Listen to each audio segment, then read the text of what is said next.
नमस्कार, बहुत स्वागत है आपका विस्तार न्यूज। आप देख रहे हैं शाम के 6 बज चुके हैं। न्यूज अपडेट को लेकर मैं हूं आपके साथ विवेक शुक्ला और बात करेंगे दिन भर की तमाम बड़ी खबरों की। लेकिन शुरुआत इस वक्त की एक बड़ी खबर आ रही है, उसे आपको बताते हैं। बाल बाल बचे हैं स्वास्थ्य राज्य मंत्री नरेंद्र शिवाजी पटेल। रायसेन से खबर है, बाल बाल बचे हैं स्वास्थ्य राज्य मंत्री नरेंद्र शिवाजी पटेल। उन्हीं के स्टाफ वाहन ने मंत्री की गाड़ी में पीछे से टक्कर मारी है। राज्य मंत्री के साथ उनके वाहन में बैठे थे स्थानीय विधायक और पूर्व कैबिनेट मंत्री डॉक्टर प्रभुराम चौधरी, पूर्व विधायक रामपाल सिंह राजपूत तथा बीजेपी जिला अध्यक्ष राकेश शर्मा भी इस दौरान मौजूद थे गाड़ी में। स्वास्थ्य राज्य मंत्री नरेंद्र शिवाजी पटेल और उसमें बैठे सभी नेता पूरी तरह से सुरक्षित हैं। बड़ा हादसा होने से टला है, बाल बाल बचे हैं मंत्री जी। स्थानीय सर्किट हाउस में जाते समय यह हादसा हुआ है। एक जरूरी काम से मीटिंग में शामिल होकर सर्किट हाउस जा रहे थे, दोनों वाहन आपस में टकराए हैं, जिसके बाद तस्वीरें आपके सामने। विजय राठौर हमारे साथ जुड़ गए हैं, जरा जानकारी के लिए सीधे उनसे अपडेट लेते हैं। जरा बताइए विजय, कैसे ये हादसा हुआ, क्या इसके पीछे कोई लापरवाही भी सामने आई है? बिल्कुल विवेक, मैं आपको बताता हूं कि आज राज्य मंत्री नरेंद्र शिवाजी पटेल का दिन भर से काफी व्यस्ततम भरा दौरा था। आज सुबह स्वास्थ्य विभाग के कार्यक्रम में यहाँ पर शामिल होने रायसेन आए थे, जिसके बाद अभी बीजेपी कार्यालय में एक लंबी मैराथन बैठक ली और बैठक के बाद अब स्थानीय नेताओं से मिलने के लिए वे सर्किट हाउस जा रहे थे। इसी दौरान ये हादसा हुआ है और जब ये कार इनकी जा रही थी तो पीछे से जो उनका वाहन था, एक फॉलो गार्ड थी, वो गाड़ी इनके वाहन से आकर टकरा गई है और टकराने के कारण जो है जो मंत्री गाड़ी के अंदर राज्य मंत्री नरेंद्र शिवाजी पटेल और सांची के विधायक और पूर्व मंत्री प्रभुराम चौधरी और सिलवानी के पूर्व विधायक ठाकुर रामपाल सिंह भी गाड़ी में मौजूद थे। तीनों को बाल बाल बचे हैं। हल्की सी मामूली चोट रामपाल सिंह जी को आई है, लेकिन फिलहाल खतरे से उनकी स्थिति बाहर बताई जा रही है। पूरा कुल मिला के कह सकते हैं कि ईश्वर की बड़ी गनीमत रही कि इस पूरे हादसे में, बिल्कुल गनीमत रही कि इस हादसे में कोई बड़ा नुकसान नहीं हुआ है। शुक्रिया आपका हमारे साथ जुड़ने के लिए और तमाम जानकारी के लिए। अब खबर आपसे जरूरी जुड़ी हुई खबर है, क्योंकि दिन भर में तमाम पॉलिटिकल और जो हैपनिंग न्यूज होती है ये हम आपको लगातार बताते ही हैं, लेकिन एक खबर ऐसी सामने आई कि सोचा आज इसी से ही आपको शुरुआत की जाए, आपको जानकारी दी जाए, क्योंकि ये खबर आपके कान से जुड़ी हुई है, आपके सुनने की क्षमता से जुड़ी हुई है। अलका याग्निक का नाम आपने सुना ही होगा, उनके गाने आपने न जाने कितनी बार सुने होंगे। मशहूर प्लेबैक सिंगर हैं अलका याग्निक, बहुत गाने उन्होंने गाए, उनकी जादुई आवाज़ का हर कोई दीवाना है। लेकिन अलका याग्निक के सुनने की क्षमता में अब कमी आ गई है। उन्हें एक रेयर डिजीज हुई है, एक रेयर बीमारी हुई है। एक वायरल अटैक से उनके सुनने की क्षमता कम हो गई। साथ ही साथ उन्होंने अब लोगों से अपील भी की है कि तेज आवाज़ में स्पीकर पर गाने या फिर कोई भी आवाज़ नहीं सुने, क्योंकि उन्होंने खुद इस चीज़ को एहसास किया और जब उनको ये बीमारी हुई तब उन्होंने अपनी चुप्पी तोड़ी और लोगों को जागरूक किया है। तो सोचा आज इसी से शुरुआत करके आपको जानकारी भी देते हैं, साथ ही साथ एक्सपर्ट भी हमारे साथ मौजूद होंगे, उनसे भी हम बात करेंगे। लेकिन पहले आप ये देखिए कि अलका याग्निक को आखिर हुआ क्या है। एक वायरल अटैक और सुनने की क्षमता खत्म, कानों में तेज आवाज और आप हो सकते हैं बहरे। अगर आप भी कानों में हेडफोन, ईयरबड या ईयरपीस का इस्तेमाल करते हुए काम करते हैं, अगर आपको भी तेज म्यूजिक सुनने की आदत है, तो आपको अलका याग्निक की उस अपील को सुनना चाहिए जो उन्होंने अपने सोशल मीडिया अकाउंट पर की है। अलका याग्निक प्लेबैक सिंगर हैं, उन्होंने तेज म्यूजिक से दूर रहने की सलाह दी है, क्योंकि अलका याग्निक को एक rare sensory neural nerve hearing loss का पता चला है। इंस्टाग्राम पर अपने पोस्ट में उन्होंने बताया है कि यही कारण था कि वो कुछ समय से गायब थी। अलका याग्निक को रेयर न्यूरो डिजीज हो गई है, जिसकी वजह से वो सुन नहीं पा रही हैं। अलका ने अपनी समस्या के बारे में जानकारी देते हुए फैंस और साथी कलाकारों को तेज म्यूजिक से दूर रहने की सलाह दी है। अलका याग्निक की इस पोस्ट पर सोनू निगम ने लिखा है, मुझे लग ही रहा था कि कुछ ठीक नहीं, वापस आकर आपसे मिलता हूँ। अलका याग्निक ने अपनी एक तस्वीर शेयर की और लिखा कि कुछ हफ्ते पहले जब मैं एक फ्लाइट से बाहर निकली तो मुझे अचानक लगा कि मैं कुछ भी सुन नहीं पा रही हूँ। 58 साल की अलका याग्निक बॉलीवुड की मशहूर प्लेबैक सिंगर्स में से एक हैं। 25 से ज्यादा भाषाओं में 21,000 से ज्यादा गाने वो रिकॉर्ड कर चुकी हैं। अलका ने 2 बार नेशनल अवार्ड और 7 बार फिल्म फेयर अवार्ड अपने नाम किए हैं। अब सवाल ये है कि एक वायरल अटैक से क्या इतनी गंभीर बीमारी हो सकती है, तो जरा इसे भी समझ लीजिए। Sensory neural nerve hearing loss बीमारी का कारण क्या है, ये भी जानिए। कई बार वायरल संक्रमण इसकी वजह हो सकती है। मस्तिष्क में ट्यूमर या ट्रॉमा के कारण भी हो सकता है। बहुत तेज आवाज के संपर्क में आने से भी ये बीमारी हो सकती है। एक या दोनों कानों से सुनना इसमें बंद हो जाता है। अचानक कान का सुन्न पड़ जाना भी एक वजह है। सलाइवरी ग्लैंड की सूजन भी एक वजह हो सकती है। अब आपको ये भी बताते हैं कि सावधानी क्या बरतें। फ्लू से बचें, यानी वायरल से आपको बचना है। फ्लू की वैक्सीन भी लगवा सकते हैं, हालांकि ये 100% कारगर होगी, इसे कह पाना मुश्किल है। सुनने की क्षमता प्रभावित होने पर तुरंत डॉक्टर को दिखाएं। जितनी जल्दी डॉक्टर के पास जाएंगे उतना जल्दी रिकवर होगा। एक वायरल अटैक से इस तरह की बीमारी का होना अपने आप में अचंभित करता है।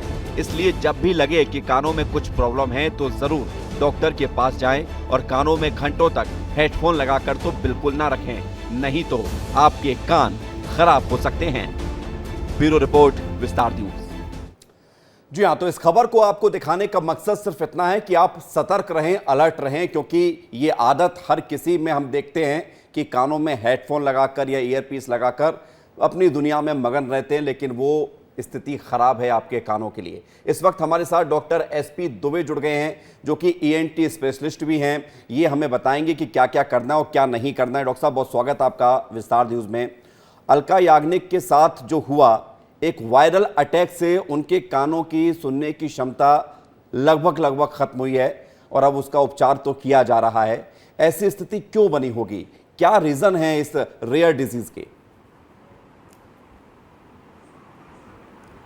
अब चूंकि देखिए, ये बीमारी एक बहुत ही सेलिब्रिटी को हुई और हमारी आदरणीय गायिका अलका याग्निक जी को हुई, जो कि विश्व प्रसिद्ध हैं, इसलिए इस बात की आज चर्चा हो रही है। लेकिन देश में जितने भी करीब ईएनटी सर्जन है, 14-15 हज़ार, जब वो इस बात को सुनेंगे तो उन्हें ये बात एक सामान्य बात लगेगी, क्योंकि सबकी ओपीडी में ऐसे मरीज आते हैं जिनको सडन हियरिंग लॉस हो जाता है। सडन हियरिंग लॉस, आपने सही बोला, वायरल इन्फेक्शन के बाद होता है। और कई बार जब व्यक्ति एकदम से उसको ये पता लगता है उसको एक कान से सुनाई नहीं दे रहा, या कई बार ये रेयरली ऐसा भी होता है कि दोनों कान से सुनाई नहीं देता। आमतौर पर जो लिटरेचर बताता है, जो जर्नल्स में लिटरेचर अवेलेबल है, उसके अनुसार ये इंसिडेंस जो है 50 से 60 वर्ष की आयु में ज़्यादा होता है, जैसे कि अलका जी को हुआ। नहीं डॉक्टर साहब, आप मुझे ये बताइए कि चूंकि इस खबर के सामने आने के बाद डर हर किसी को लग रहा है कि वो भी अमूमन, क्योंकि उन्होंने कहा है कि तेज म्यूजिक से दूर रहें, तो क्या हेडफोन लगाने से भी ये बीमारी हो जाती है? और दूसरा सवाल मेरा ये है कि आपने कहा 50 से 60 साल की उम्र में ये कॉमन है, या फिर वायरल जैसे कॉमन बीमारी आपके कानों की क्षमता छीन सकती है, ये भी कॉमन हो गया है? क्योंकि इससे पहले कभी सुनाई नहीं दिया है। नहीं, उन्होंने, अलका जी ने बिल्कुल सही कहा कि तेज आवाज़ से बचना चाहिए। तेज आवाज़ से क्या होता है कि व्यक्ति के अंदर धीमे धीमे हियरिंग लॉस होता है, लेकिन तेज आवाज़ से सडन हियरिंग लॉस नहीं होता। सडन हियरिंग लॉस जो होता है, ये एक घटना जो होती है वो तभी घटती है, जैसे कि आपने बताया था कि मम्स की बीमारी हो या कोई वायरल इन्फेक्शन हो, तो उसके अंदर ये सडनली एकदम से आवाज़ चली जाती है। ऐसे में जब आवाज़ जाती है तब तुरंत हमको उसके अंदर उपचार लेने की ज़रूरत रहती है, जिसके अंदर जो सबसे बड़ा उपचार रहता है वो यही रहता है कि हमको कान के अंदर स्टेरॉइड के इंजेक्शन लगाने हैं। जैसे कि मेरे पास एक मॉडल भी रखा है कान का। कान के अंदर जो है एक पर्दा होता है, इसको बोलते हैं बाहरी कान, ये बीच का कान होता है, और ये कॉकलिया जो होता है ये अंदर का कान होता है। कॉकलिया के अंदर जब हेयर सेल डैमेज होते हैं तो इस तरीके से परमानेंट हियरिंग लॉस होता है। तो हम यहाँ से स्टेरॉइड का इंजेक्शन कान में देते हैं, जो इस कॉकलिया के अंदर जाता है, और जिससे हियरिंग जो है वापस फिर से लौट आती है। एक सवाल मेरा ये है कि वायरल जब होता है किसी व्यक्ति को, तो उस वायरल के दौरान क्या उसको कानों को लेकर कोई विशेष ख्याल रखना है, कुछ केयर करनी है? क्योंकि वायरल से ही ये इन्फेक्टेड ज्यादा हो रहा है। जी, आप सही कह रहे हैं, लेकिन वायरल इन्फेक्शन जो रहते हैं वो कई वेराइटीज़ के होते हैं। वायरल इन्फेक्शन में हम यही कर सकते हैं कि सिम्टोमेटिक सपोर्टिव ट्रीटमेंट ले सकते हैं, लेकिन ये क्यों इस तरीके से sudden hearing loss viral fever के बाद होता है, ये आज तक इसका कारण ज्ञात नहीं है।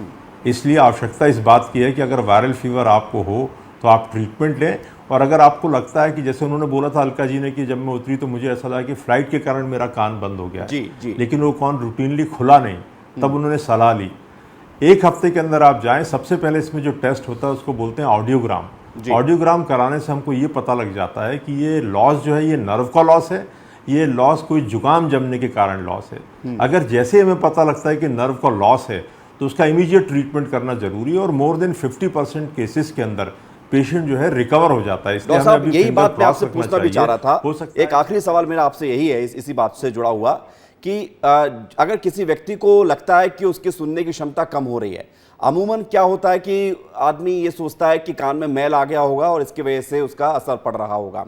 क्या करना चाहिए, सबसे पहले आप ये भी बता दीजिए कम शब्दों में, और साथ ही साथ ये भी बता दीजिए कि अगर कोई इन्फेक्टेड हो गया है तो उसे डरना चाहिए या इलाज कराना चाहिए? डरने की बिल्कुल भी बात नहीं है, उसको इलाज कराना चाहिए, प्रॉम्प्टली इलाज कराना चाहिए। 50% केसेस के अंदर हियरिंग वापस आ जाती है। अगर हियरिंग वापस नहीं भी आती तो उसके और भी अल्टरनेटिव अवेलेबल हैं। हियरिंग एड अवेलेबल है, पूरी तरीके से अगर क्षमता चली गई है तो कॉक्लियर इम्प्लांट अवेलेबल है। पार्शियल रिकवरी कई लोगों में हो जाती है, कई लोगों में कंप्लीट हो जाती है। रहा सवाल कि कान के अंदर वैक्स के कारण, भी सही कह रहे हैं आपकी, कई बार लोगों को कम सुनाई देने लगता है, वैक्स निकलते से ही आराम आ जाता है जी। और भी अगर मान लीजिए आपको लगता है कि आप 50 साल के ऊपर के हैं, आपको डायबिटीज है, ब्लड प्रेशर है, ऐसी बीमारी, तो हर 6 महीने में अपना ऑडियोग्राम कराएं जी डॉक्टर साहब, और ये देखिए कि आपको कहीं एसन लॉस तो नहीं है। बिल्कुल, आपने बहुत सही बात भी बताई है और आपकी इन बताई हुई बातों का लोग पालन भी करेंगे। बहुत बहुत धन्यवाद आपका हमारे साथ जुड़ने के लिए और इस बातचीत में शामिल होने के लिए। डॉक्टर साहब आपको बता रहे हैं कि आपको क्या करना है, तो डरना बिल्कुल नहीं है, लेकिन हाँ ये ज़रूर है कि वायरल इन्फेक्शन के बाद इस तरह की बीमारी हो सकती है, इसके चांसेस लगातार सामने आ रहे हैं। अलका याग्निक को ये बीमारी हुई है, वो अपना इलाज करा रही हैं। अगर आपको भी कम सुनाई दे रहा है इन दिनों तो डॉक्टर के पास ज़रूर जाएं, घर पर इलाज बिल्कुल ना करें। बढ़ेंगे आगे। गर्मी की बात हो और गर्मी में अगर आप फ्लाइट में बैठे हो और सोचो जरा एसी बंद हो जाए तो क्या होगा। ऐसा हुआ है दिल्ली से दरभंगा जाने वाली फ्लाइट में भीषण गर्मी में लोगों की हालत खराब हो गई। जो हाथ में था उसी से हवा करते हुए यात्री नजर आए हैं, नाराजगी भी देखी गई है। इस रिपोर्ट में आप देखिए। देश के ज्यादातर हिस्सों में जबरदस्त गर्मी पड़ रही है, लोग गर्मी से परेशान हैं। ऐसी हालत में अब सफर करना और मुश्किल हो गया है। ऐसे में सोचिए अगर एसी बंद हो जाए और आप फ्लाइट में बैठे हों तब क्या होगा। फिर ऐसा ही नजारा देखने को मिलेगा जो आप इस वक्त अपनी टीवी पर देख रहे हैं। भीषण गर्मी का सितम उन लोगों से पूछिए जो बुधवार को दिल्ली से दरभंगा जा रही फ्लाइट संख्या SG 486 स्पाइस जेट में सफर कर रहे थे। इस फ्लाइट में किसी तकनीकी समस्या की वजह से एसी करीब 1 घंटे के लिए बंद रहा और वो 1 घंटा फ्लाइट में सवार यात्रियों के लिए किसी सजा से कम नहीं था। फ्लाइट के अंदर का वीडियो देखकर आप यात्रियों की समस्याओं को समझ सकते हैं। वीडियो में देखा जा सकता है कि लोग उमस और गर्मी से परेशान हैं, लोगों के पसीने छूट रहे हैं, लेकिन बेबसी ऐसी है कि कोई कुछ कर नहीं सकता। फ्लाइट में यात्रा करने वाले एक पैसेंजर ने बताया कि वो दिल्ली से दरभंगा जाने के लिए इस फ्लाइट में सवार हुए थे। दिल्ली एयरपोर्ट पर चेक इन के बाद फ्लाइट में 1 घंटे तक एसी नहीं चालू किया गया, जिससे यात्रियों को खूब परेशानी हुई।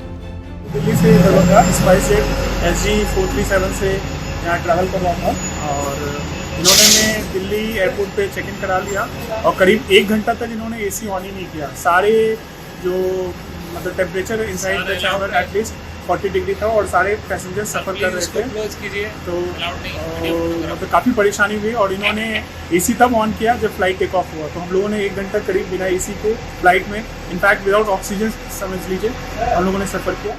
वीडियो में आप देख सकते हैं कि लोगों के हाथ में टिकट या जो कोई भी सामान था उसी से वो हवा करने के लिए मजबूर थे।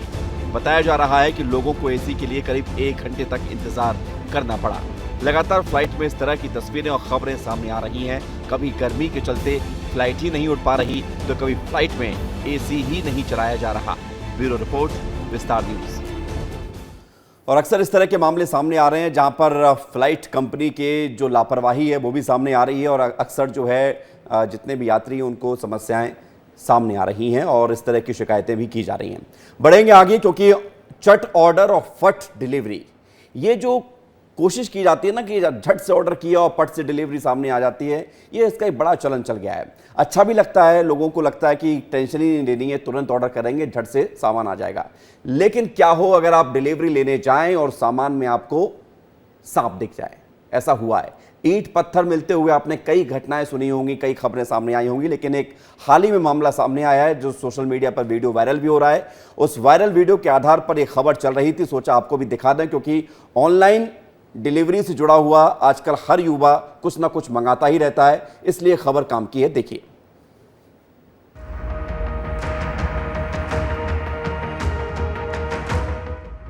ऑनलाइन शॉपिंग के दौरान आपने पार्सल में से मोबाइल की जगह साबुन या पत्थर निकलने के किस्से तो सुने होंगे, मगर तब क्या हो जब पार्सल से सांप निकले, और सांप भी कोई ऐसा वैसा नहीं बल्कि कोबरा सांप। दरअसल बेंगलुरु में एक हैरान करने वाला मामला सामने आया है।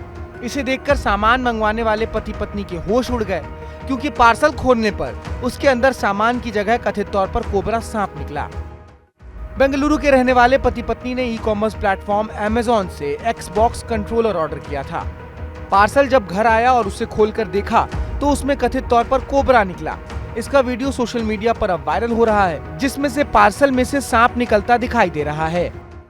हालांकि महिला ने इसका वीडियो सोशल मीडिया पर शेयर करते हुए कहा कि जब उन्होंने इस बारे में अमेज़न हेल्प पर शिकायत की तो 2 घंटे तक उन्हें होल्ड पर रखा गया, जिसके बाद कंपनी ने माफी मांगी। कंपनी के कस्टमर केयर ने लिखा, अमेज़न ऑर्डर से आपको हुई असुविधा के बारे में जानकर हमें खेद है। हम चाहेंगे कि इसकी जांच हो। प्लीज जरूरी चीजें जल्द से जल्द हमें भेजें और हमारी टीम अपडेट के साथ आपसे जल्द ही संपर्क करेगी। लेकिन झट से ऑर्डर कर फट से सामान मंगाने वाली जनरेशन के लिए ये कितना खतरनाक है कि आप डिलीवरी लें और पैकेट के अंदर से कोबरा सांप निकल आए। साथ ही कस्टमर सेफ्टी का दावा करने वाली बड़ी बड़ी कंपनियों के लिए भी ये एक बड़ा चैलेंज है कि वो सेफ्टी सिस्टम को कैसे मजबूत करे। ब्यूरो रिपोर्ट, विस्तार न्यूज।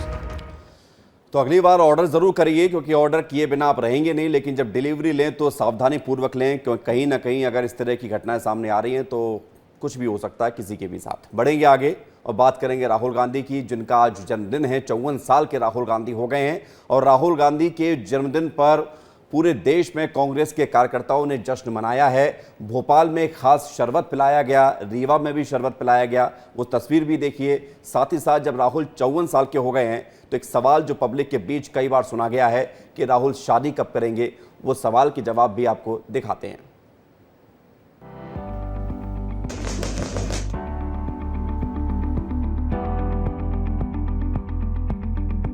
राहुल गांधी आज 54 साल के हो गए हैं। राहुल गांधी ने आज केक काटकर अपना जन्मदिन सेलिब्रेट किया। राहुल ने अपना जन्मदिन कांग्रेस के अध्यक्ष मल्लिकार्जुन खड़गे और बहन प्रियंका के साथ सेलिब्रेट किया। रायबरेली से कांग्रेस सांसद के लिए ये वाला बर्थडे काफी स्पेशल है। हाल ही में संपन्न हुए लोकसभा चुनाव में 10 सालों में कांग्रेस ने सबसे अच्छा प्रदर्शन किया और 99 सीटें जीती। लिहाजा इस जन्मदिन पर राहुल गांधी फुल कॉन्फिडेंस के साथ नजर आए। राहुल के जन्मदिन पर आज देश भर में कांग्रेस कार्यकर्ताओं के द्वारा जश्न मनाया गया। भोपाल में कांग्रेस के कार्यकर्ताओं ने मोहब्बत का शरबत बांटा। राहुल गांधी के फैंस क्लब में शामिल गुल्लक टीम में लोगों को कड़वाहट दूर करने के लिए मोहब्बत का शरबत बांटा। गुल्लक टीम का कहना है कि देश में पिछले 10 सालों में काफी जहर और कड़वाहट फैलाई गई है। राहुल गांधी हमेशा मोहब्बत बांटने का पैगाम देते हैं। कांग्रेस के राष्ट्रीय महासचिव राहुल गांधी 54 साल के हो चुके हैं। देश भर में उनके जन्मदिन को मनाया जा रहा है। भोपाल में भी मोहब्बत की दुकान लगाई गई है और इसका नाम दिया है राहुल का पैगाम मोहब्बत बांटते चलो। और इसी अभियान के तहत यहाँ पे शरबत बांटा जा रहा है। टीम गुल्लक है। राहुल गांधी जब मध्य प्रदेश में आए थे उस वक्त भी टीम गुल्लक ने मुलाकात की थी और यहाँ पे बातचीत करने के लिए है। ये आप लोगों ने मोहब्बत की दुकान आज लगाई है राहुल गांधी जन्मदिन पर? जी, क्योंकि हमारे राहुल गांधी हमारे नेता, उन्होंने भारत जोड़ो यात्रा के दौरान एक पैगाम दिया था, मोहब्बत बांटते चलो। तो हम इस शरबत के माध्यम से जो लोगों के मन में कड़वाहट है वही खत्म करना चाह रहे हैं। ये गुल्लक टीम के सदस्य हैं जो मोहब्बत की दुकान लगा के प्यार बांटने का काम कर रही है। उधर रीवा में भी मोहब्बत का शरबत बांटा गया है। 19 जून 1970 में जन्मे राहुल आज 54 साल के हो गए हैं। चुनाव प्रचार के दौरान पब्लिक ने उनकी शादी को लेकर भी खूब सवाल किए थे। पिछले साल महिलाओं से चर्चा के दौरान सोनिया गांधी ने कहा था कि आप लड़की ढूंढ लो ना। दिख रखे आप लड़की ढूंढ लो ना, हो जाएगी। उधर पब्लिक की डिमांड पर बोले थे राहुल कि अब जल्दी ही शादी करनी पड़ेगी। सवाल क्या है भाई? क्या सवाल है? क्या सवाल है? अब जल्दी करनी पड़ेगी। कुल मिलाकर राहुल के जन्मदिन को लेकर कांग्रेस कार्यकर्ता काफी खुश है और राहुल भी जल्द शादी भी कर सकते हैं। ब्यूरो रिपोर्ट, विस्तार न्यूज। तो राहुल गांधी ने तो केक काट लिया है और अपना जन्मदिन मना लिया है, लेकिन आज एक बड़ी खबर दिल्ली में माफ कीजिए बिहार में सामने आई, जब पुराने इतिहास को फिर से पलटकर देखा गया, क्योंकि नालंदा यूनिवर्सिटी जो भारत की शान थी, पहचान थी, उसको दोबारा से बनाया गया है। पीएम नरेंद्र मोदी ने नालंदा यूनिवर्सिटी के नए कैंपस का उद्घाटन किया। उन्होंने 21 मिनट तक कार्यक्रम को संबोधित किया और कहा कि नालंदा केवल एक नाम नहीं, नालंदा एक पहचान है, एक सम्मान है, एक मूल्य है, एक मंत्र है, गौरव है, गाथा है। नालंदा इस सत्य का उद्घोष है कि आग की लपटों में पुस्तकें भले जल जाएं, लेकिन आग की लपटें ज्ञान को नहीं मिटा सकती। तक्षशिला नालंदा का इतिहास लौट कर आएगा। आज नालंदा विश्वविद्यालय के नए कैंपस का उद्घाटन हुआ। नालंदा विश्वविद्यालय के नए कैंपस के उद्घाटन के लिए प्रधानमंत्री नरेंद्र मोदी बिहार के राजगीर में स्थित नालंदा यूनिवर्सिटी पहुंचे और साथ ही साथ उन्होंने इस कार्यक्रम में पौधारोपण भी किया। इस कार्यक्रम में विदेश मंत्री एस जयशंकर के साथ 17 देशों के राजदूत भी शामिल हुए, जिनको एक ग्रुप फोटो में पिरोया गया। कार्यक्रम को संबोधित करते हुए पीएम ने नालंदा को मूल्य, मंत्र, गौरव और गाथा बताया। नालंदा ये केवल नाम नहीं है, नालंदा एक पहचान है, एक सम्मान है, नालंदा एक मूल्य है, नालंदा एक मंत्र है, गौरव है, गाथा है। बता दें कि पिछले कुछ सालों से नालंदा विश्वविद्यालय के कायाकल्प का काम लगातार जारी है। नालंदा विश्वविद्यालय के पुनरुद्धार का प्रस्ताव साल 2006 में रखा गया था, जहां 2007 में ईएसए के 16 सदस्य इस पर राजी हुए थे। वहीं 2010 में नालंदा विश्वविद्यालय अधिनियम संसद से पारित हुआ। फिर 2014 में पहले बैच का नामांकन हुआ। 2016 में संयुक्त राष्ट्र ने विरासत स्थल घोषित किया और फिर 2017 में विश्वविद्यालय कैंपस का निर्माण शुरू कर दिया गया और 2024 में 455 एकड़ में कैंपस बनकर तैयार हुआ।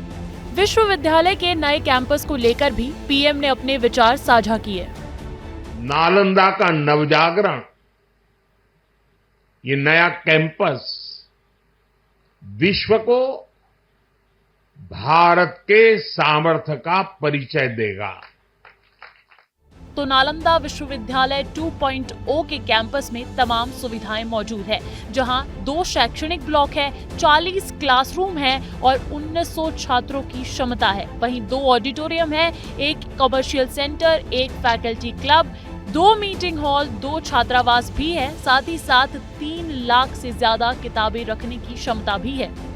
आज का दिन ऐतिहासिक है क्योंकि नालंदा यूनिवर्सिटी का इतिहास काफी पुराना है। लगभग 1600 साल पहले नालंदा यूनिवर्सिटी की स्थापना 5वीं सदी में हुई थी। जब देश में नालंदा यूनिवर्सिटी बनाई गई तो दुनिया भर के छात्रों के लिए यह आकर्षण का केंद्र था। विशेषज्ञों के मुताबिक 12वीं शताब्दी में आक्रमणकारियों ने इस विश्वविद्यालय को नष्ट कर दिया था। इससे पहले करीबन 800 साल पहले इस प्राचीन विद्यालय ने न जाने कितने छात्रों को शिक्षा दी है और अब विरासत को नया जीवनदान मिला है, जहां 8 शताब्दी बाद इतिहास रचा गया। जी हाँ, तो नालंदा यूनिवर्सिटी भारत की आन बान शान है और इसको लेकर पीएम मोदी की जो बात थी वो विशेष थी कि किताबें जल सकती हैं, ज्ञान नहीं जला करते। आइए जरा राख से खड़े हुए एक बार फिर से नालंदा विश्वविद्यालय के बारे में आपको पूरी जानकारी तफसील से बताते हैं। विस्तार से आप देखिए कि 5वीं शताब्दी में 450 ईस्वी में सम्राट कुमार गुप्त ने नालंदा यूनिवर्सिटी की स्थापना उस वक्त की थी। उसके बाद क्या हुआ? दुनिया का एक पहला आवासीय विश्वविद्यालय था, यानी कि पहली ऐसी यूनिवर्सिटी थी जहां पर रहकर पढ़ाई पूरी की जाती थी। इसके बाद हम देखेंगे तो पूर्वी और मध्य एशिया के 10,000 से ज्यादा स्टूडेंट्स यहां पर पढ़ाई किया करते थे। ये उस वक्त की बात है जब पढ़ाई लिखाई को लेकर जो है लगातार लोगों में प्रोत्साहन दिया जा रहा था। 1500 अध्यापक जो हैं छात्रों को लगातार पढ़ाते हैं, ये बड़ी बात है। 10,000 स्टूडेंट्स को 1500 यहाँ पर अध्यापक बनाए गए थे जो कि पढ़ाते थे। बौद्ध ज्ञान का दुनिया का सबसे समृद्ध भंडार इस नालंदा यूनिवर्सिटी को कहा जाता रहा है। बौद्ध ज्ञान का चीन, कोरिया और जापान के छात्र यहाँ पर शिक्षा लेने आते थे और ख़ास बात है कि तमाम ऐसे चेहरे भी हैं, तमाम ऐसे नाम हैं जो यहाँ पर शिक्षा ले भी चुके हैं और दे भी चुके हैं। चीनी भिक्षु हेनसांग ने यहाँ पर कानून की पढ़ाई पूरी की थी, ये खास बात है और ये बहुत बड़ा नाम है। इतिहास के पन्ने पलटकर देखेंगे तो आपको पता चलेगा। चीनी भिक्षु हेनसांग, आगे की जरा लाइन चलाइए, क्योंकि नागार्जुन बुद्ध पालिता और शांत रक्षिता के साथ आर्यदेव ने यहाँ पर स्टूडेंट्स को पढ़ाया है। ये इतिहास है नालंदा का जो इतना विशेष है और आज उसी इतिहास को याद भी किया गया। तो ये वो नाम है जिन्होंने स्टूडेंट्स को पढ़ाया। उस वक्त क्या थी व्यवस्था? 300 कमरे थे, 7 बड़े कमरे थे और 9 मंजिला लाइब्रेरी थी। इसकी लाइब्रेरी को लेकर चर्चा बहुत होती है क्योंकि लाइब्रेरी में कई सारी किताबें थी। लाइब्रेरी में जो किताबें थी उनकी संख्या लगभग 90 लाख। 90 लाख लाइब्रेरी में किताबें थी, ऐसा कहा जाता रहा है। और 1199 ईस्वी में बख्तियार खिलजी ने यहां पर हमला किया और यहां पर आग लगा दी। और इसलिए पीएम मोदी की उस बात को याद रखिए जिसमें उन्होंने कहा है कि आग से किताबें जल जाती हैं, ज्ञान नहीं मिटा करते। 28 मार्च 2006 को तत्कालीन राष्ट्रपति डॉक्टर अब्दुल कलाम ने इसे फिर से बनाने का अपनी राय रखी, विचार दिया और उसके बाद इस पर काम शुरू हुआ। तो 28 मार्च 2006। फिर 2016 में क्या हुआ, 15 जुलाई को यूनेस्को के द्वारा वर्ल्ड हेरिटेज साइट का इसको दर्जा मिला, जहां पर जो खंडर हो चुका पूरी वो इमारत है उसको वर्ल्ड हेरिटेज साइट का दर्जा दिया गया। कैंपस का बुनियादी ढांचा नेट जीरो यानी कि शून्य कार्बन उत्सर्जन का है। ये अब की बात बता रहे हैं, जो नया कैंपस, उसकी बड़ी बात क्या है। तो जो शून्य कार्बन उत्सर्जन है उसका फायदा क्या होगा। कैंपस की इमारतें डेसिकेंट इवेपोरेटिव तकनीक से बना हुआ है और ये जो तकनीक है इवेपोरेटिव, ये तकनीक खास है। इसका क्या असर होता है ये आपको बताते हैं। ईंटों की मोटी कैविटी वाली दीवारें हैं जो कि कंप्रेस्ड स्टेबलाइज्ड है। इससे फायदा ये होगा कि गर्मी के मौसम में सर्दी का एहसास होगा।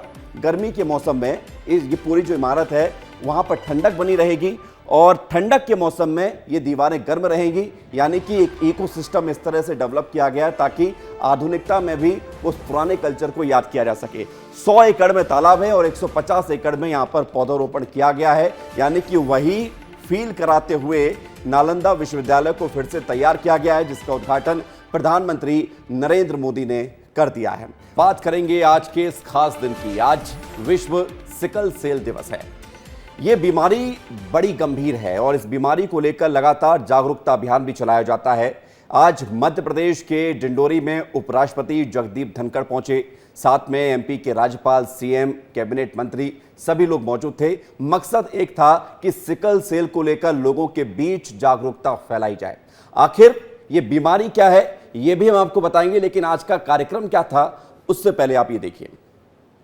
ये पारंपरिक साज सज्जा, बैनर, पोस्टर, भीड़, चाक चौबंद व्यवस्था, उपराष्ट्रपति का ये अंदाज, दिग्गजों का ये नाच, धुरंधरों का ये मिलन और ये सौंदर्य, ये खूबसूरत तस्वीर डिंडोरी की है, जहां बुधवार को विश्व सिकल सेल एनीमिया दिवस के मौके पर कार्यक्रम हुआ। कार्यक्रम में उपराष्ट्रपति जगदीश धनखड़ शामिल हुए, जहां प्रदेश के मुखिया सीएम डॉक्टर मोहन यादव के साथ राज्यपाल मंगू भाई पटेल, डिप्टी सीएम राजेंद्र शुक्ला, पंचायत और ग्रामीण विकास मंत्री प्रहलाद पटेल, सांसद फग्गन सिंह कुलस्ते भी मौजूद रहे। विश्व सिकल सेल एनीमिया दिवस पर आयोजित इस कार्यक्रम में शामिल होने से पहले उपराष्ट्रपति और प्रदेश के मुखिया का अनोखा अंदाज भी देखने को मिला, जहां दोनों बैगा आदिवासियों के साथ पारंपरिक वाद्य यंत्र पर जमकर थिरके।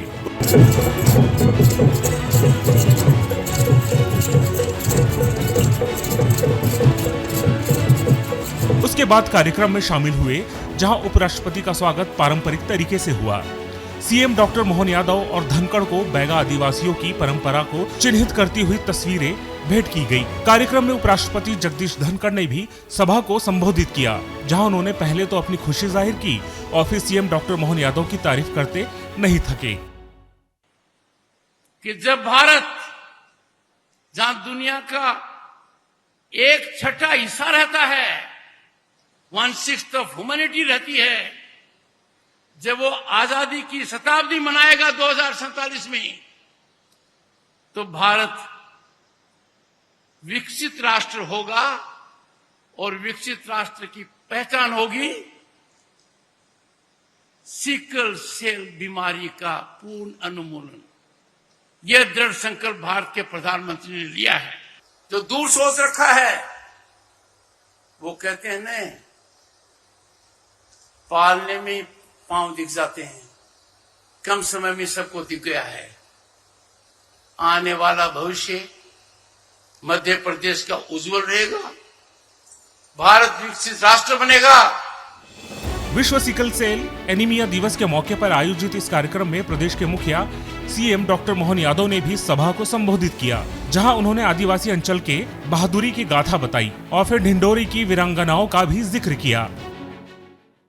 संघर्ष में अगर गौरवशाली पृष्ठ लिखा जाएगा तो यह हमारा आदिवासी अंचल डिंडोरी, मंडला, बालाघाट, जबलपुर जो मुगल के सबसे बड़े प्रभावी शासक अकबर को भी टक्कर देकर के एक बार नहीं 3-3 बार हराने की हिम्मत अगर किसी ने की है तो हमारी इस संस्कृति के आदिवासी अंचल के माध्यम से हुई है।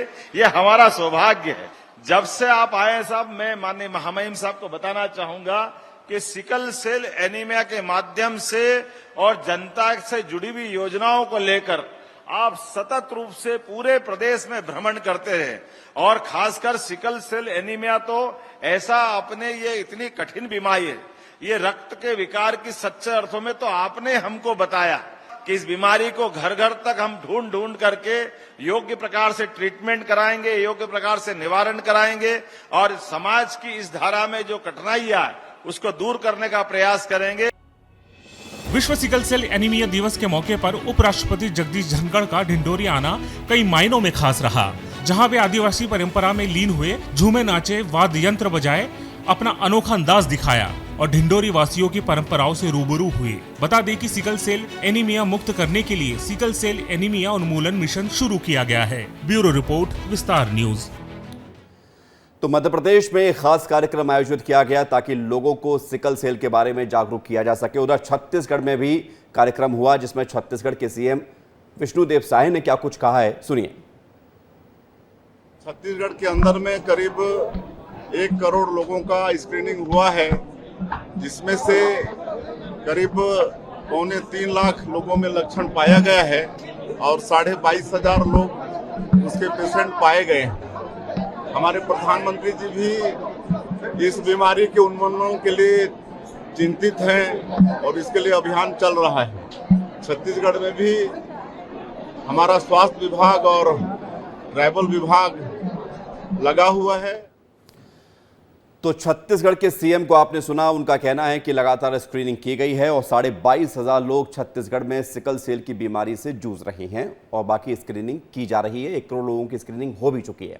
बढ़ेंगे आगे क्योंकि सिकल सेल को लेकर जब इतनी चर्चा हो रही है, उपराष्ट्रपति कार्यक्रम में शामिल हो रहे हैं, पूरी दुनिया में ये दिवस मनाया जा रहा है, तो क्या खास है सिकल सेल को जानना कितना जरूरी है, आइए समझाते हैं आपको। सिकल सेल क्या है, सबसे पहले आप ये देखिए। जेनेटिक ब्लड डिसऑर्डर है सिकल सेल और इसके बारे में कहा जाता है कि आनुवांशिक बीमारी है। होता क्या है इसमें होता यह है कि हीमोग्लोबिन में असामान्य HB चेन बनना शुरू हो जाती है। जो हीमोग्लोबिन होता है उसमें असामान्य ये चेन सिस्टम बनता है जिसमें रेड ब्लड सेल्स की शेप खराब होना शुरू हो जाती है और साथ ही साथ यानी कि लाल रक्त कोशिकाएं, इनका आकार आपको बदलता हुआ दिखाई देता है, चंद्राकार हो जाते हैं। लाल रक्त कोशिका इससे प्रभावित होनी शुरू हो जाती है। इसका असर ये होता है कि RBC की कमी से शरीर में ऑक्सीजन की जो मात्रा पहुंचनी चाहिए कई सारे अंगों में वो नहीं पहुंचती है। ज्यादातर केस में आनुवांशिक कारण ही इसके लिए माना जाता है कि आनुवांशिकता के चलते ये बीमारी बनती है या फिर फैलती है। मां या पिता में से कोई एक अगर इस बीमारी से ग्रसित रहा है या है तो फिर बच्चे में इसकी संभावना ज्यादा बढ़ जाती है। अब सिकल सेल होता क्या है ये हम आपको लगातार बता रहे हैं। सिकल सेल होने का खतरा तब ज्यादा बढ़ जाता है जब मां या पिता में से किसी एक को ये बीमारी होती है। सिकल सेल बीमारी के लक्षण क्या होते हैं? 5 से 6 महीने की उम्र में ही ये बीमारी होने की संभावना ज्यादा होती है और लक्षण यहीं से दिखने शुरू हो जाते हैं जब बच्चे की उम्र 5 से 6 महीने की होती है। बच्चों के विकास में ये बीमारी बाधा बनती है, यानी कि उनकी जो ग्रोथ होनी चाहिए वो ग्रोथ नहीं होती है। साथ ही साथ बच्चों के विकास में बाधा के अलावा अगर बात करें तो हड्डियां और मांसपेशियों का दर्द ये बढ़ना शुरू हो जाता है और यहीं से इस बीमारी के लक्षण की शुरुआत होती है। हड्डियां मांसपेशियों में दर्द होता है, हाथ पैरों में सूजन आती है। ये सिकल सेल की बीमारी है जिसके बारे में हम आपको बता रहे हैं। थकान और कमजोरी, ये जब खून उस तरह से, ऑक्सीजन उस तरह से अंगों में नहीं पहुंचता तो उसका असर पूरी बॉडी में देखने को मिलता है। थकान होती है, कमजोरी होती है। एनीमिया के कारण बॉडी जो है पीली दिखने लगती है, यानी कि शरीर में जो है पीलापन ज़्यादा दिखने लगता है। साथ ही साथ खून की कमी के चलते ये सब कुछ होता है। किडनी की समस्याएं भी शुरू हो जाती हैं। तो इतनी गंभीर बीमारी है ये सिकल सेल, जिसको लेकर हम आपको पूरी जानकारी दे रहे हैं। इन्फेक्शन लगातार बढ़ना शुरू हो जाता है क्योंकि बॉडी जिस तरह से रिएक्ट करनी चाहिए उस तरह से रिएक्ट करती नहीं है, इन्फेक्शन बढ़ना शुरू हो जाता है। अब इसका इलाज क्या है ये भी आप देख लीजिए। रोकथाम के लिए एंटीबायोटिक्स की दवाई दी जाती है। जब किसी को आइडेंटिफाई किया जाता है, डायग्नोज किया जाता है कि उसको सिकल सेल हो गया है तो उसको एंटीबायोटिक्स की दवाएं देना शुरू कर दी जाती हैं। नियमित तौर पर खून भी कभी कभी चढ़ाना पड़ता है। ये भी खबर आपको बता रहे हैं, क्योंकि जिसको सिकल सेल हो जाता है उसकी लाल रक्त कोशिकाएं जल्दी जल्दी टूटने लगती है, इसलिए नया खून चढ़ाना पड़ता है। कई बार सर्जरी की जरूरत भी महसूस की जाती रही है। कई बार ऐसी स्थिति बन जाती है कि किसी स्थान विशेष में सर्जरी की आवश्यकता पड़ती है। इलाज हम आपको बता रहे हैं, सतत निगरानी ही सबसे बड़ा इलाज है सिकल सेल को लेकर। यानी कि निगरानी अगर आप रखेंगे अपने बच्चों की तो ये सबसे बड़ा इलाज है, सतत निगरानी, और यही बचाव का सबसे बड़ा कारण है। अब सिकल सेल को लेकर सरकार की योजना क्या है, क्योंकि ग्रामीण और आदिवासी इलाकों में सबसे ज्यादा खतरा सिकल सेल को लेकर है। सबसे ज्यादा खतरा ग्रामीण और आदिवासी इलाकों में, और यहीं पर ये बीमारी सबसे ज्यादा पाई जाती है। 2023 के बजट भाषण में वित्त मंत्री निर्मला सीतारमण ने एक ऐलान किया था। वो ऐलान क्या था उसके बारे में हम आपको बताते हैं। 2023 में जब ऐलान किया गया था वो ये था कि 2047 तक भारत में जड़ से इस सिकल सेल की बीमारी को खत्म करना है। 2047 तक इस बीमारी को जड़ से खत्म करना है, ये टारगेट रखा गया था। ये बजट में इस बात का ऐलान किया गया था। और जुलाई 2023 में मध्य प्रदेश के शहडोल में पीएम मोदी ने इस बीमारी को जड़ से खत्म करने के लिए 2047 तक इस बीमारी को खत्म करना है, इसके लिए पीएम मोदी ने जुलाई 2023 में एमपी के शहडोल में राष्ट्रीय सिकल सेल एनीमिया उन्मूलन मिशन की शुरुआत की थी। तो यहां से सरकार का यह लक्ष्य है कि सिकल सेल बीमारी का खात्मा हो, और इस मिशन की शुरुआत प्रधानमंत्री नरेंद्र मोदी ने की। और 2047 जो इसका टारगेट है कि यहां तक इस बीमारी को खत्म करना है। तो सिकल सेल के बारे में हमने आपको विस्तार से बताया, न्यूज अपडेट करते हुए कि क्या है सिकल सेल, क्या है बचाव, क्या है कारण और क्या है अब सरकार का रोड मैप। बढ़ेंगे आगे। शराब घोटाले में आरोपी अनवर ढेवर की मुश्किलें बढ़ गई हैं। रायपुर स्पेशल कोर्ट ने यूपी एसटीएफ की याचिका पर अनवर ढेवर को ट्रांजिट रिमांड पर भेज दिया है। उधर रिमांड मिलने के बाद यूपी एसटीएफ अनवर ढेवर को लेकर मेरठ रवाना हो गई है। एसटीएफ को अगले 48 घंटों में मामले से जुड़ी हुई कोर्ट में पेश करना होगा अनवर ढेवर को। अनवर ढेवर पर शराब कंपनी के नकली होलोग्राम बनाने का आरोप है। रायपुर की सेंट्रल जेल से रिहा होते ही यूपी एसटीएफ ने मंगलवार को ढेवर को गिरफ्तार कर लिया था। कोर्ट ने यूपी पुलिस से ये कहा है कि 48 घंटे के अंदर वो संबंधित कंसर्न कोर्ट में अनवर ढेवर को पेश करेंगे, और उस 48 आवर्स की दूरी को चाहे तो वो बाई रोड पूरी कर सकते हैं, चाहे तो वो बाई फ्लाइट पूरी कर सकते हैं, जैसा उनका स्विच, जैसा उनकी सुविधा हो। मानवाधिकार का ध्यान रखेंगे, उनकी जो तबीयत ख़राब है उनको इलाज का ध्यान रखेंगे, और उनकी पूरी तरह की सुरक्षा और क्षेम की जिम्मेदारी यूपी पुलिस की होगी। तो अनवर ढेवर से अब पूछताछ होगी, कई सारे राज और सामने आ सकते हैं शराब घोटाले से जुड़े हुए मामले को लेकर। बढ़ेंगे आगे। कोल्ड ड्रिंक आप पीते हैं तो ये खबर आप ही के लिए है, क्योंकि कोल्ड ड्रिंक के नाम पर नकली और जहरीली कोल्ड ड्रिंक बनाई जा रही है। खबर ये है, और एक्शन भी हुआ है। ग्वालियर में नकली कोल्ड ड्रिंक बनाने वाली फैक्ट्री पर छापेमार कार्रवाई की गई है। पेप्सी कंपनी की शिकायत के बाद ये कार्रवाई की गई है, छापेमार कार्रवाई, जिसमें 20,000 पैक्ड बोतलें जब्त हुई हैं जो कि नकली कोल्ड ड्रिंक है। यानी कि कंपनी के नाम पर नकली कोल्ड ड्रिंक बनाई जा रही थी, बेची जा रही थी। फैक्ट्री में केमिकल से कोल्ड ड्रिंक बनाए जाने का खुलासा हुआ है। नकली कोल्ड ड्रिंक की 20,000 पैक्ड बोतल, यानी कि 20,000 बोतलें जब्त की गई हैं जो कि पैक थी पूरी तरह से, जिसकी सील भी नहीं खुली थी। यानी कि वो मार्केट में बेचने के लिए तैयार थी, मार्केट में बेची जानी थी। अभी नाम से रजिस्टर्ड कंपनी में नकली कोल्ड ड्रिंक बनाने का ये काम चल रहा था। कंपनी का जो नाम है उसका नाम अभी है, और अभी नाम पे जो कंपनी रजिस्टर्ड चल रही थी उसमें नकली कोल्ड ड्रिंक बनाने का एक काम चल रहा था। पेप्सी कोल्ड ड्रिंक कंपनी की तरफ से शिकायत की गई तो ग्वालियर में यह खुलासा हुआ। 20,000 पैक्ड बोतलें जब्त हुई, और फिलहाल पुलिस इस पूरे मामले को लेकर अब तफ्तीश कर रही है।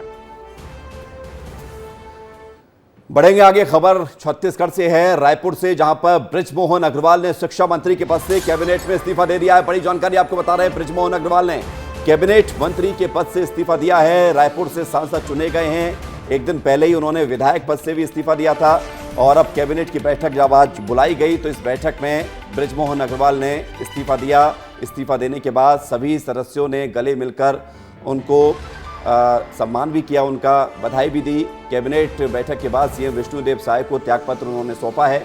कैबिनेट बैठक के बाद बृजमोहन अग्रवाल को मंत्रियों ने विदा किया। डिप्टी सीएम विजय शर्मा ने बृजमोहन अग्रवाल को गले भी लगाया है। बृजमोहन अग्रवाल रायपुर से अब सांसद चुने गए हैं। लिहाजा वो किसी एक पद पर ही रह सकते थे। विधायक पद से उन्होंने इस्तीफा दे दिया था और अब मंत्री पद से भी इस्तीफा दे दिया है। बड़ी खबर आ रही है अमरवाड़ा से, जहां पर कांग्रेस ने प्रत्याशी घोषित कर दिया है धीरेन्द्र शाह इनवाती। ये कांग्रेस के प्रत्याशी बनाए गए हैं, यानी कि कमलेश शाह का मुकाबला धीरेन्द्र शाह इनवाली से होगा। बड़ी खबर आपको बता रहे हैं, धीरेन्द्र शाह इनवाली जो कि अब कांग्रेस के उम्मीदवार हैं। अमरवाड़ा उपचुनाव में 10 जुलाई को मतदान होना है और अब खबर यह है कि कांग्रेस की तरफ से भी उम्मीदवार घोषित कर दिया गया है। तो बड़ी जानकारी आपको बता रहे हैं, बीजेपी पहले ही अपनी तरफ से उम्मीदवार घोषित कर चुकी है और अब कांग्रेस ने भी उम्मीदवार घोषित किया है। धीरेन्द्र शाह कांग्रेस के प्रत्याशी हैं, उन्हें ये प्रत्याशी बनाया गया है। बड़ी खबर आपको बता रहे हैं, कमलेश शाह चुनावी मैदान में बीजेपी की तरफ से, और बीजेपी ने तो स्टार प्रचारकों की सूची भी जारी कर दी है। अब धीरेन्द्र शाह को उम्मीदवार बनाया है कांग्रेस ने।